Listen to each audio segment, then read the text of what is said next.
আসসালামু আলাইকুম সবাইকে। আজকে আমি আমার একটা নরমাল ড্রেস কিভাবে আমার মনের মতো সুন্দর করে তুলেছি সেটাই দেখাবো। আর আমি যদি জানতাম এটার আউটকাম এত ভালো হবে, মানে আমার এত ভালো লাগবে, তাহলে আমি অবশ্যই একটা ভালো কাপড়ের বা একটা ভালো ড্রেসে এই কাজটা করতাম।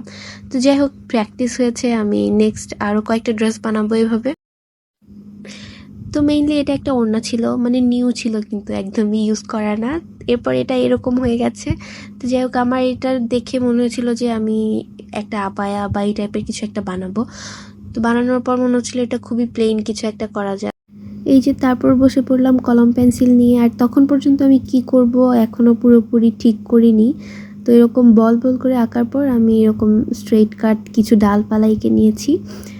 তো এই যে আমি দেখছিলাম যে কোন সুতাটা ইউজ করব, কোন কালারটা ভালো লাগবে। আমার সবগুলো সুতো নামালাম, তারপর চাকাটা নিলাম, এই সব ইকুইপমেন্টস, তারপর কেচি, চিমটি যা যা লাগে।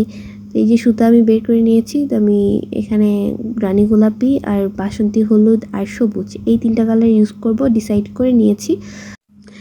তো এই যে আমি শুরু করে দিয়েছি একটা ফুল দিয়ে। আর এটা ডেইজি না সূর্যমুখী, আচ্ছা একটা হলেই হলো, দেখতে ভালো লাগলেই হলো। এখন চেইন টানা যেই সেলাইটা আছে সেটাই দিচ্ছি, তবে ঘুরিয়ে ঘুরিয়ে, মানে যেটা আমি এঁকে নিয়েছি সেই বরাবর গোল করে সেলাইগুলো নিয়ে যাচ্ছি।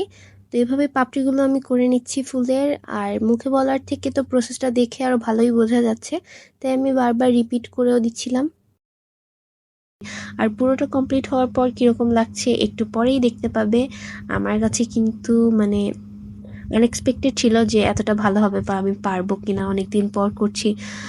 তো যাই হোক, এই কাজটা করার পর না আমার আসলে নিজের মধ্যে অনেক একটা কনফিডেন্স কাজ করতেছিল যে না আমি পারবো। এই যে ফুলটা খুবই সুন্দর লাগছিল। তো মাঝখান দিয়ে আমি হচ্ছে যে গোলাপি কালারের ফ্রেঞ্চ নট দিয়ে দিয়েছি, মানে গিট্টু সেলাই যেটাকে বাংলা ভাষায় বলে।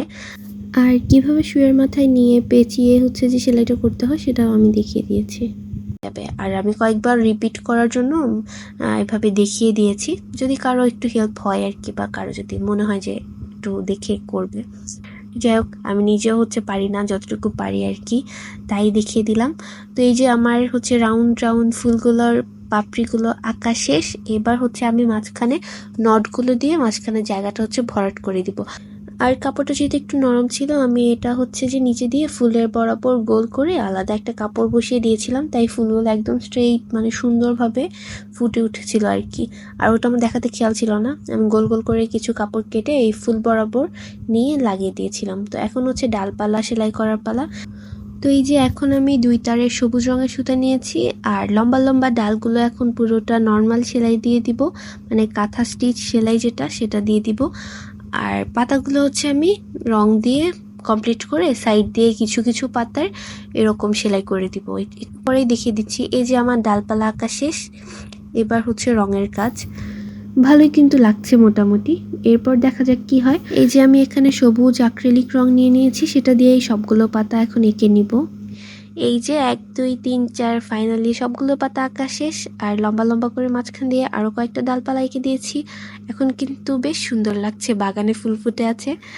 তো এই হলো ড্রেসের ফাইনাল লুক। যদিও আমি এটা আয়রন করিনি, আয়রন করে ভিডিওটা করলে একটু ভালো হতো। ভিডিও করার পর রিয়েলাইজ করেছি করে ফেলেছি, আবার কি করবে।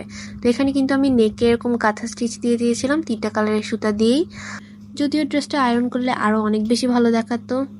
তো যাই হোক, করে ফেলেছি, কি আর করার। এদিকে আমি ভিডিও করছিলাম ড্রেসটা পরে, আর আতিফা আমাকে দেখে তো দুষ্টুমি করছিল। আর যখন দেখলো যে তাকেও দেখা যাচ্ছে ফোনে, লজ্জা পেয়ে গেছে একেবারে।